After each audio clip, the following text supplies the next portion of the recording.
Assalamualaikum warahmatullahi wabarakatuh. Teman-teman, video ini adalah video bedah atau review toko yang ke-80. Wow, sudah 80 pekan setiap Senin 19.30 saya upload segmen ini, yaitu studi kasus tentang toko, tentang bisnis, ya apapun lah, yang intinya studi kasus. Jadi saya sambil menyelam, minum air. Saya sambil studi kasus untuk diri sendiri dan juga bikin kontennya. Dan yang ke-80 ini saya nggak review mayoritas saya review toko Shopee ya. Tapi sekarang saya mau bedah bisnis atau lebih tepatnya ya studi kasus suatu bisnis aja.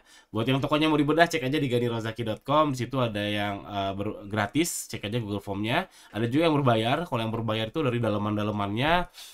Jadi saya minta akses sekitar 3-4 hari untuk tokonya, toko Shopee-nya. Lalu saya ubek-ubek-ubek, saya sama tim insya Allah ubek-ubek-ubek. Lalu saya sampaikan penemuannya, mudah-mudahan membuka mata batinnya teman-teman terhadap tokonya teman-teman. Karena saya udah banyak banget lihat seller center ya teman-teman, jadi bukan karena saya paling jago, tapi insya Allah dibanding anda mungkin ya, saya lebih banyak lihat seller center, mungkin udah ratusan ada kali ya. Jadi kadang terbangun aja feelingnya gitu teman-teman. Cek aja di ganirozaki.com untuk bedah toko yang gratis dan yang berbayar. Dan pekan ini yang mau saya review sebenarnya bukan toko Shopee, saya sudah bilang, yaitu namanya PT Lembah Aki Corpora, PT LAC. Ini jualannya ayam ya, ayam karkas sama telur, pokoknya poultry gitu, poultry ayam di hulu. Jadi ayam tuh kan panjang ya, dari peternakan ya, simpelnya peternakan, pengiriman, peternak bibit, apa ya, R&D, mungkin R&D ya, R&D ayam boiler kayak gitu, terus peternakan, pengiriman, pasar induk, pasar lokal, terus sampai ke crispy-crispy yang di pinggir jalan di komplek itu, sampai ke piring kita. Jadi itu supply chain namanya. Oh gitu, itu panjang. Ini yang mau saya review. Kenapa saya review ini? Saya mau komentar ini. Kenapa? Karena saya nyangkut investasi di PT ini. Saya nyangkut sukuk di lbs.id. Jadi waktu itu ketika LBS baru buka, LBS ID itu 2022 atau 2021 buka ya. Wah ini Ustadz ini kan, Ustadz Erwandi kan. Wah, masa nggak daftar? Ya udah saya daftar aja. Jadi saya cobain investasi dua dua dua tempat ya. Dua portofolio ada di LBS ID ini. Ya menghasilkan syukur, nggak juga nggak apa-apa. Kali itu saya cuma invest cuma 1 juta nggak salah. 1 juta kali dua. Salah satunya di Lembah Aki Corpora ini.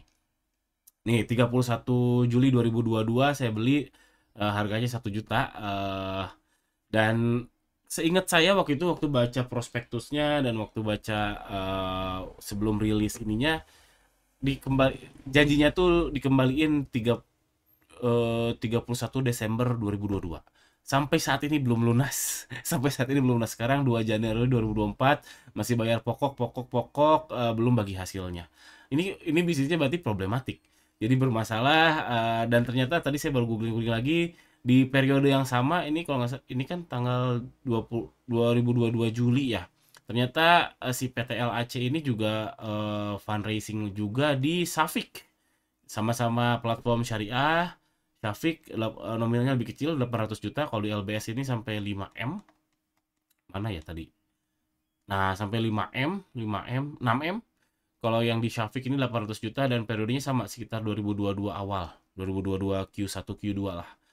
Jadi saya nyangkut di situ, makanya saya mau bikin ini dan mungkin kalau teman-teman yang nonton video ini gara-gara sama-sama nyangkut ya kita senasib. Tapi ya kalau saya nggak terlalu pusing lah, karena cuma segini gitu.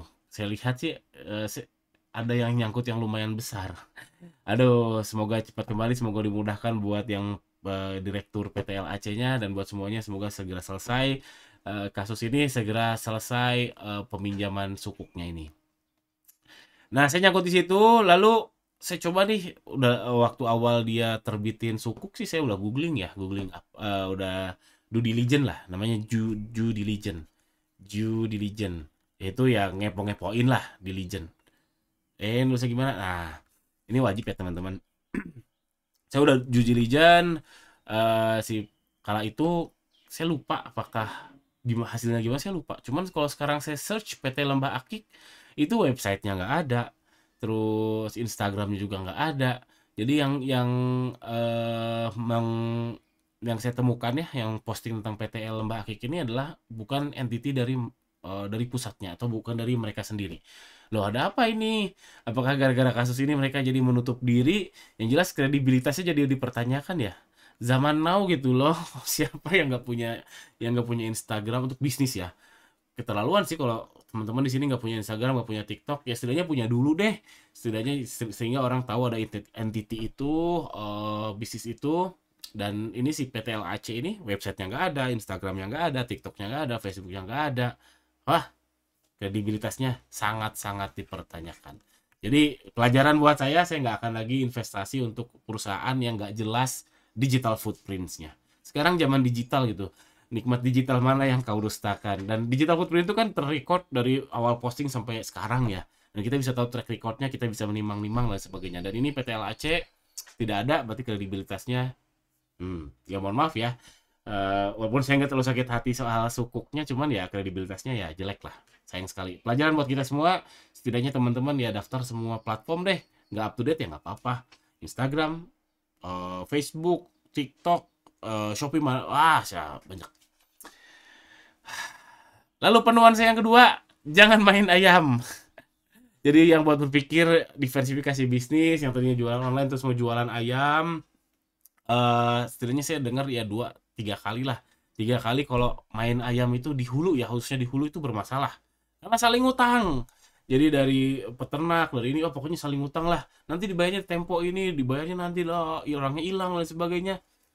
Seharusnya jangan main ayam. Tapi kalau di hilir, kayak contohnya apa, franchise gitu ya, kayak The Besto, terus apa lagi ya, Sabana, itu saya lihat sih jarang ada yang tutup ya. Di dekat rumah saya itu si Mamang itu walaupun ganti-ganti orangnya, dia masih bertahan aja. Berarti kan setidaknya dia sustain, setidaknya dia profit, setidaknya bisnisnya bagus. Karena ya di situ-situ terus dari kapan ya, udah lama banget, kayaknya 10 tahun ada jualan ayam crispy aja, ayam crispy itu aja. Jadi kalau di hilir kayaknya masih oke ya. Kalau di hilir, kalau teman-teman mau main hilir kayaknya masih oke, tapi kalau main di hulu, main di peternakannya, di telurnya, di supply ke restoran, supply ke pasar induk dan sebagainya, kayaknya problematik. Jadi ini pelajaran buat saya, jangan main ayam di hulu. Kalau di hilir, kalau ada duit, kayaknya franchise nggak terlalu mahal ya. Kayaknya mungkin 5-7 juta dapat. Jadi panjang lagi. Kalau ada yang main franchise ayam, tolong tuliskan di kolom komentar di bawah BP-nya berapa lama ya. Lalu faedah yang ketiga, ini kelihatan si PTLAC ini dia gali lubang tutup lubang, karena saya nggak ikut RUPS-nya ya. Beberapa kali saya dikontak, karena kan saya investor receh, katanya nggak quorum, adminnya nggak broadcast, ayo join RUPS-nya. Saya nggak join aja. Ya mohon maaf ya, jadi nggak quorum. Kalau nggak quorum gara-gara saya mohon maaf. Tapi yang saya tangkap, kelihatan si LAC ini gali lubang tutup lubang, karena dari suppliernya belum bayar, dari kliennya belum bayar, terus ngambil dari LBS atau dari Syafiq, dari yang mana, jadinya gali lubang tutup lubang, gali lubang tutup lubang. Investornya nggak tenang, investornya kami nggak tenang. Saya sih ya nggak tenang, tapi yang mungkin nyangkut 10 juta, 20 juta mungkin ada, pasti nggak tenang. Apakah hidup si yang punya PTLAC ini akan tenang karena dikejar-kejar hutang? Nah, saya ragu. Jadi menurut saya, kalau saya serem aja membayangkan kalau saya di posisi itu, ketika gali lubang tutup lubang, gali lubang tutup lubang, gali lubang tutup lubang. Mungkin hidup saya nggak tenang gitu ya. Dan ini bertahun-tahun loh, dari 2022 tadi, sekarang udah 2024, udah 1,5 tahun ya, 1,5 tahun. Dan terus tiap hari memikir gali lubang tutup lubang, kayaknya hidup nggak akan tenang. Dan ya investornya juga ya, setidaknya mungkin ada 100 orang mungkin ya, mungkin mencemooh gitu. Atau mungkin ada yang sampai neror, mungkin hidup nggak akan tenang.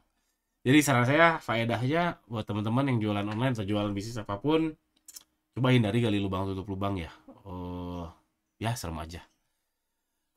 Oke, itu aja studi kasus ini tentang PTLAC. Buat teman-teman yang nyangkut di sini nyasar ke sini gara-gara nyangkut investasinya, kita satu nasib ya. Nggak apa-apa, doakan aja semua yang terbaik buat PTLAC-nya, buat CEO-nya, buat direkturnya, dan buat LBS, buat Syafiqnya juga, mencari jalan tengah supaya ini cepat selesai. Kalau dicemooh, nggak produktif sih, nggak konstruktif. Jangan lupa subscribe. Sampai jumpa di bedah bisnis atau bedah toko selanjutnya setiap Senin jam 19.30. Insyaallah. Assalamualaikum warahmatullahi wabarakatuh.